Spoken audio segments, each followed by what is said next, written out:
Neighbors get an eyeful when Nudist steps outside. Dear Abby, we have a male neighbor I'll call Flash who frequently walks out to get his newspaper, or the mail, or to retrieve something from his car while he's as naked as the day he was born. He's in his late 50s and divorced. Some of the women in the neighborhood know not to look towards Flash's home if they're out for a walk. They have discovered that he is most likely in the buff, standing at his glass door or sitting at his front office computer with the door open. Flash is otherwise a likable and helpful neighbor. We hesitate to say anything. We do not want to say anything that might destroy that relationship. It's not against the law to be a nudist or for a woman to go topless in public in this city. However, to see a fella streak to his car is a little surprising and unsettling, even for another adult. In the normal course of things, he may be spotted in the nude once a week. I can only assume this goes on daily, but thankfully, our paths don't cross more than once a week. Is this something we should be concerned about? Startled welcome to in Austin, the Texas. Mini-story lesson for Nudist. Let's get started.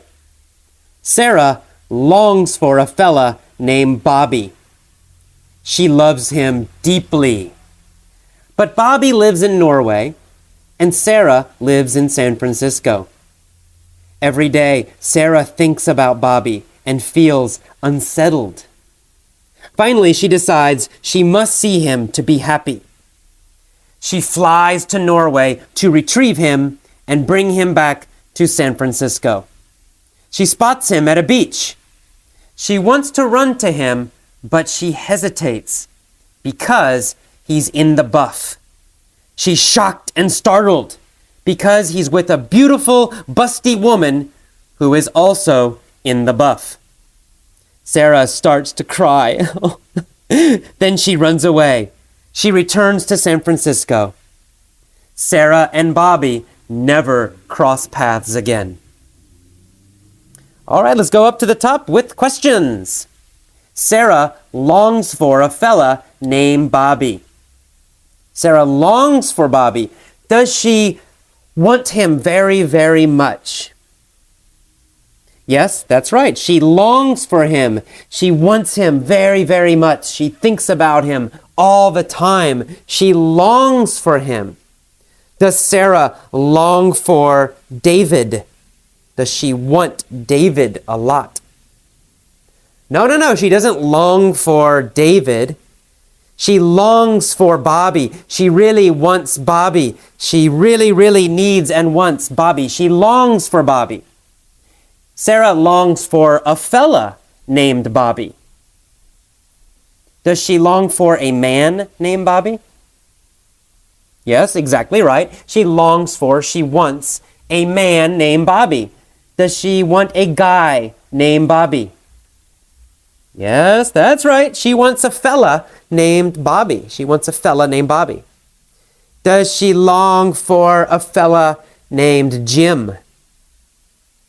No, she doesn't want a guy named Jim. Does she want a fella named AJ? No. She doesn't want a fella named AJ. She wants a fella named Bobby. Why does she want a fella named Bobby? Well, she wants a guy named Bobby, because she loves him deeply, very much. But there's a problem. Bobby lives in Norway, and Sarah lives in San Francisco.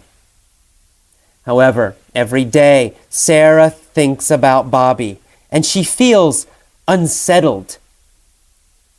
Does she feel very, very, very upset? Well, actually, no. Unsettled does not mean very, very upset. It means just a little upset. She feels a little strange, a little upset, a little nervous and sad, maybe. So she feels unsettled. She feels a little wrong, but not a lot. Still, every day she feels unsettled. Does she feel unsettled only on Monday? No. She doesn't feel a little bad on Monday only. She feels unsettled every day she feels a little bit strange, a little bad every day. Why does she feel unsettled? Well, she feels unsettled, she feels a little bad because she misses Bobby. She's thinking about Bobby. She loves Bobby. But Bobby is in in Norway, and she is in San Francisco, right? They live apart. They live far away. That's why she feels unsettled. Does she feel unsettled because she ate something bad? No, she didn't eat anything bad. Her stomach's okay. She feels unsettled because she misses Bobby. She's sad about Bobby. Well, she feels unsettled every day. She feels unsettled. Finally, she decides she must see him. She must see Bobby to be happy. So, she flies to Norway to retrieve him. Does she plan to stay in Norway? No, she wants to retrieve him. She wants to get Bobby and bring him back to San Francisco. Right? She doesn't want to stay in Norway. She wants to retrieve him, get him, and bring him back to San Francisco. Does she want to retrieve her brother? No. She's not trying to get her brother and bring him back to San Francisco. She wants to retrieve Bobby, right? Why does she want to retrieve Bobby? Well, she wants to retrieve him because she loves him and misses him. She wants him to come back to San Francisco. So she wants to retrieve Bobby. When she flies to Norway, who does she want to retrieve? Well, she flies to Norway to retrieve Bobby. Okay, very good. She flies to Norway to retrieve Bobby and bring him back to San Francisco. She looks for him everywhere, in the cities, everywhere. But finally, she spots him at a beach. Does she see him at a beach? Yes, that's exactly right. She spots him at a beach. She sees him at a beach. Maybe the beach has many people. She's looking. Finally she spots him. Does she spot him in the city? No. She does not see him. She does not spot him in the city. Does she spot him in a car? No, she does not spot him in a car. Where does she spot him? Well, she spots him at a beach. When she spots him, is he alone? No. She spots him with another woman, right? Who does she spot at the beach? Well, she spots Bobby at the beach, right? And when she spots him, when she sees him, she wants to run to him, but she hesitates. Why does she hesitate? She hesitates because he's in the buff. He's naked. He has no clothes. Does she wait? Does she stop? Or does she run to him immediately? Well, she hesitates. She waits, right? She wants to run to him. She starts to go, but then she stops. She waits. She hesitates. She hesitates to run. Why does she hesitate to run to Bobby? Well, she hesitates because he's in the buff. He's naked. Is he wearing clothes? No, he's in the buff. No clothes. Is Bobby wearing a swimsuit? No, Bobby is not wearing a swimsuit. He is in the buff. He's in the buff. He is naked. He has no clothes. Does Sarah see other people in the buff? Yes, she does. She sees another person. She sees a beautiful, busty woman who is also in the buff. Does this woman have large breasts? Yes, she does. In fact, she's busty woman. She's a busty woman. Does the woman have a flat chest? A flat chest, very small breasts. No, no, no, she's a busty woman. She has large breasts. She's a very busty woman. Does Sarah hesitate because she sees Bobby naked with a busty woman? Yeah, that's right. That's exactly why she waits. That's exactly why she hesitates. She hesitates because she sees him in the buff. And he is with a busty woman who is also in the buff, who also has no clothes. That's why she hesitates and waits. After she hesitates, what does Sarah do? Well, after she hesitates, she sees him and then she starts to cry. Oh no! Sarah starts to cry. Then she runs away. She does not run to Bobby, she runs away. She returns to San Francisco alone. Sarah and Bobby never cross paths again. In the future, do Sarah and Bobby meet again? No, they never meet again. They never cross paths again. Do they see each other again sometime in the future? No, no, no. They never cross paths again. They never meet again. They never see each other again. Does Sarah cross paths with Bobby again? No! She never crosses paths with Bobby again. Sarah never crosses paths with Bobby again. Does Sarah cross paths with the naked woman again? Does she cross paths with the naked woman, the busty woman again? Well, maybe, but no, actually no, she doesn't. She never sees the busty naked woman, the busty woman in the buff, never sees her again either. She never crosses paths with Bobby or with the naked woman. Does Sarah cross paths with her mother in the future? Well, yes, probably, of course. She meets her mother a lot. She crosses paths with her mother many times. So they always cross paths, no problem. But she never crosses paths with Bobby again. Sarah and Bobby never cross paths again. They never meet again. All right, let's go back to the beginning. This time, I'll pause after the key words, the key phrases. Please repeat the phrase after me. Don't only repeat, please copy my pronunciation. Listen for my intonation. When do I go up? And when do I stretch? And when do I drop? Listen for that and copy it. Here we go. Sarah longs for a fella named Bobby. Sarah longs for a fella named Bobby. Good. She loves him deeply. But Bobby lives in Norway and Sarah lives in San Francisco.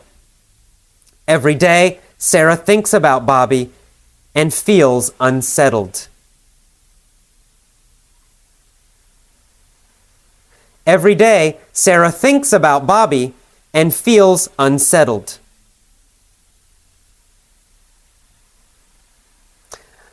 Finally, she decides she must see him to be happy.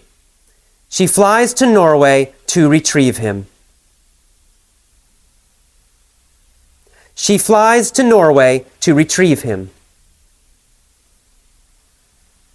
Good. She flies to Norway to retrieve him and bring him back to San Francisco. She spots him at a beach. Good. She spots him at a beach. Good. Copy that intonation. She spots him at a beach. She wants to run to him, but she hesitates. She wants to run to him, but she hesitates. Good. She hesitates because he's in the buff.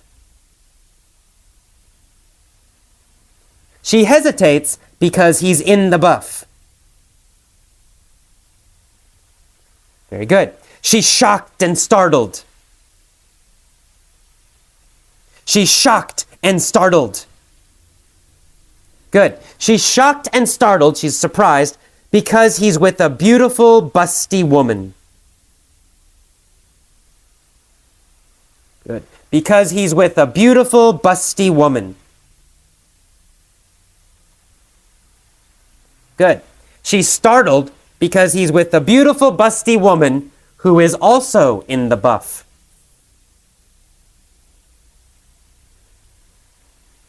Good. She's startled because he's with a beautiful, busty woman who is also in the buff.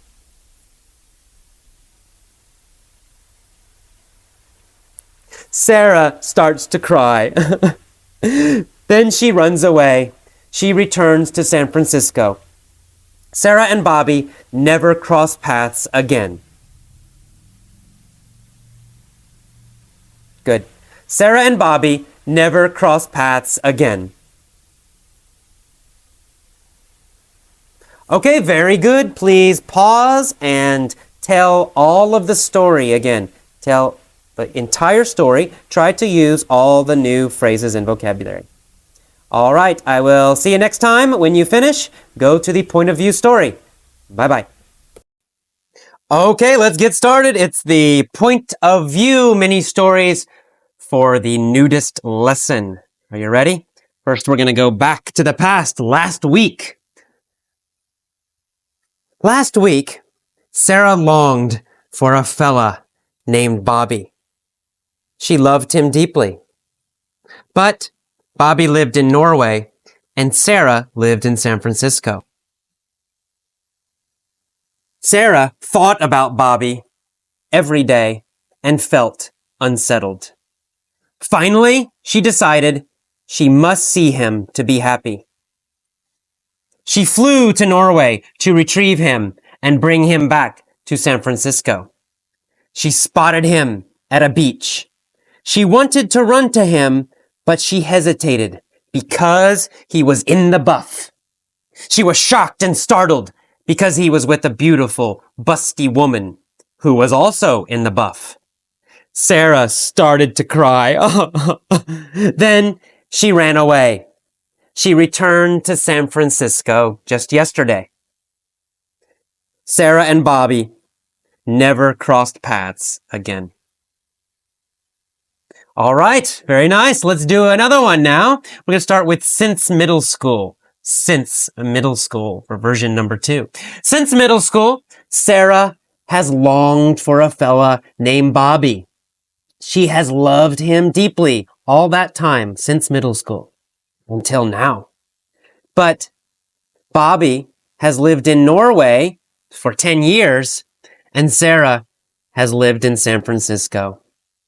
Every day, Sarah has thought about Bobby and has felt unsettled. Well, finally one day, she decided she must see him to be happy.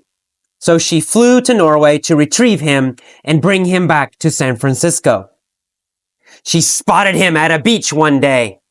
She wanted to run to him, but she hesitated because he was in the buff. She was shocked and startled because he was with a beautiful, busty woman who was also in the buff. Sarah started to cry. Then she ran away. She returned to San Francisco. Sarah and Bobby never crossed paths again. Okay, as always, you can see this happens a lot when we start with since middle school, since 1 year ago.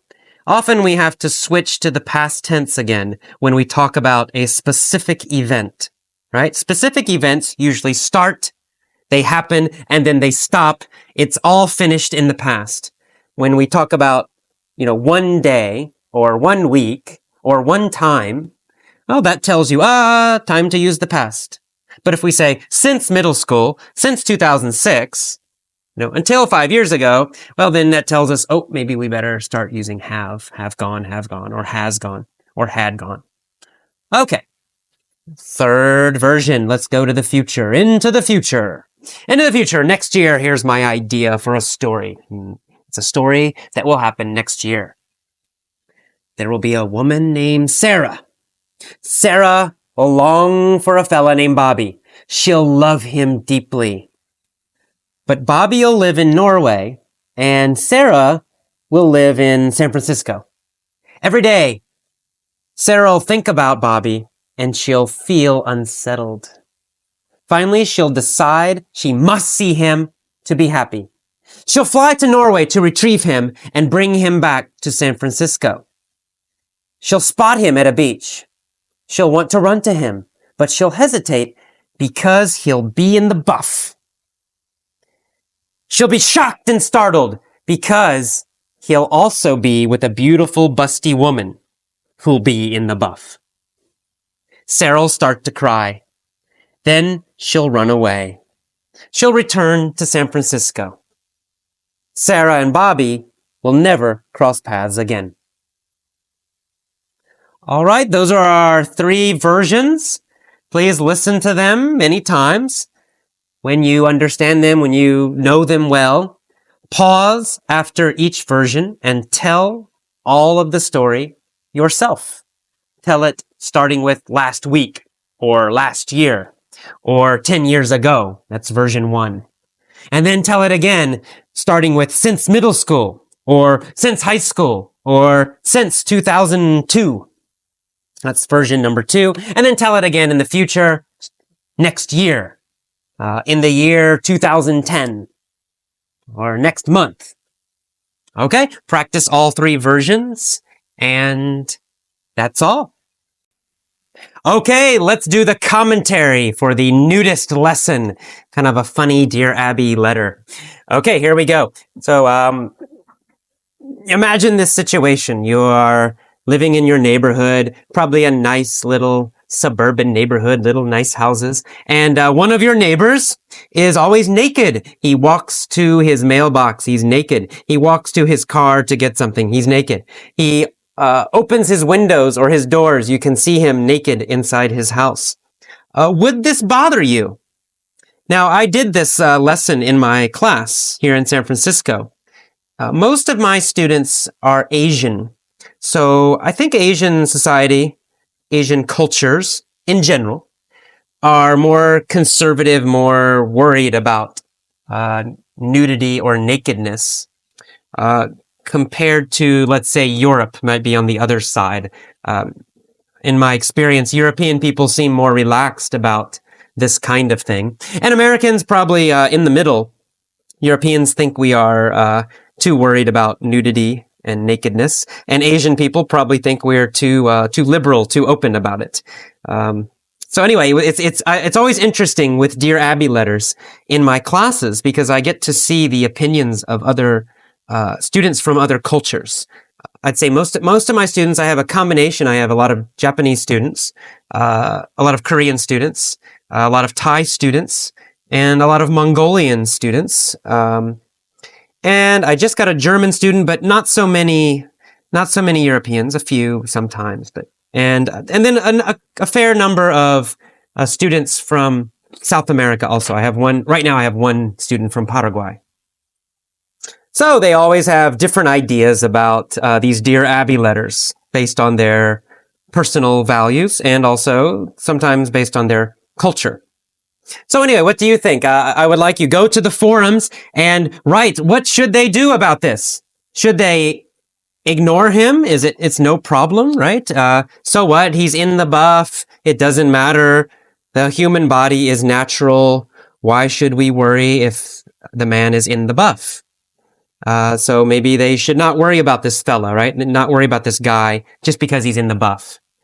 So what? They feel a little unsettled. They feel a little upset, but not much. So maybe it's not a big problem. Especially in this city, it's not against the law. It's not illegal.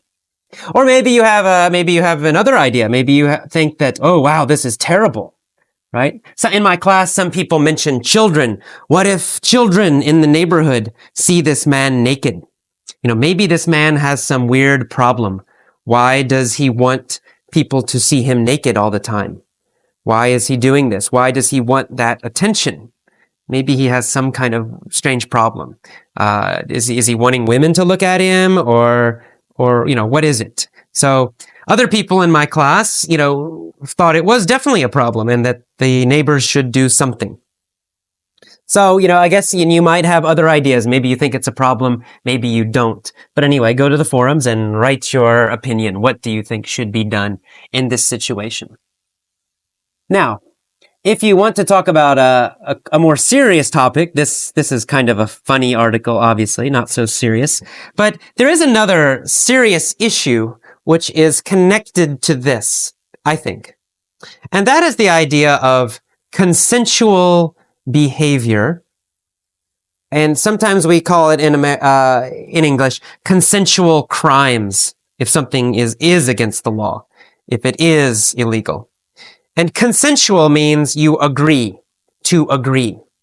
So consensual, it's an adjective. It means something that is agreed. So let's say, let me think of an example. Okay, for example, drug use is a very good example. Drug use, using, let's say heroin, a very strong example. Heroin or cocaine. This is a crime, right? In most countries, it's a crime. The police will grab you if you have cocaine. They will take you to jail. They will punish you. Is that right? Because using cocaine, using drugs, is a consensual crime. What does that mean? It means you're not hurting another person, right? You are only deciding for yourself, right? You agree for yourself to use cocaine. Maybe you sell it to another person. Well, if it's an adult, then you both are consenting. That's the verb. To consent means to agree.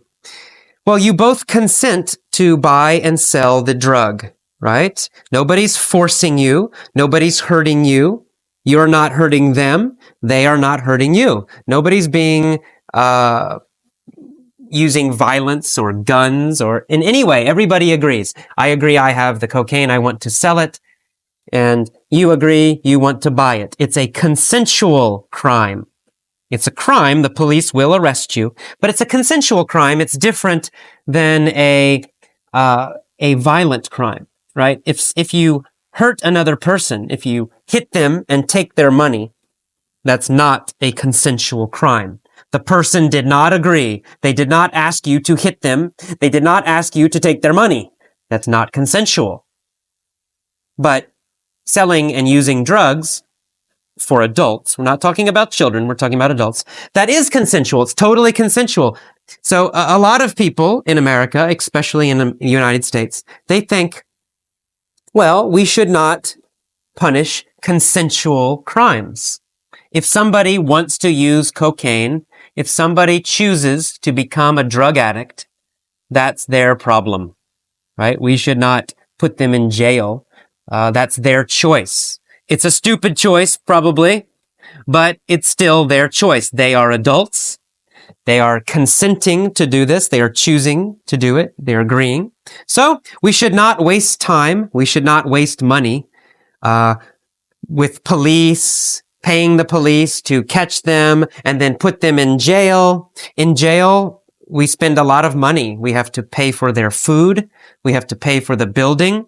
We have to pay for the guards, right, to watch them. It's very, very expensive. So some people in the United States say, look, forget consensual crimes. We should not worry about consensual crimes. We should focus only on violent crimes or direct crimes. So if you steal someone's money, maybe it's not violent. Maybe you don't hurt them. You secretly take their money. But still, there was no consent. It's not consensual. They did not agree. They did not ask you, okay, please take my money. So there is this division, this difference in these kinds of crimes, consensual crimes and non-consensual crimes. Do you agree with this idea? Do you think that more focus, more attention, more money, more energy should be focused on direct crimes, non-consensual crimes, and less money, less time, less energy on consensual crimes? For example, drugs, for example, sexual crimes, like prostitution, things like that. Things that both people agree to do what they're doing. Anyway, it's a very interesting idea. Different countries have different ideas about this. A few countries, especially in Europe, also have this idea. I think, Amsterdam is the most famous example. I think Portugal and even England to some degree, somewhat, have this idea, especially about what they call soft drugs like marijuana, alcohol, tobacco. They don't worry about these. These are consensual crimes. They don't worry too much about them. Same with prostitution. If a woman chooses to take money for sex, they don't worry about it. Both people are agreeing. They don't care so much. They focus more on violent crimes and direct crimes.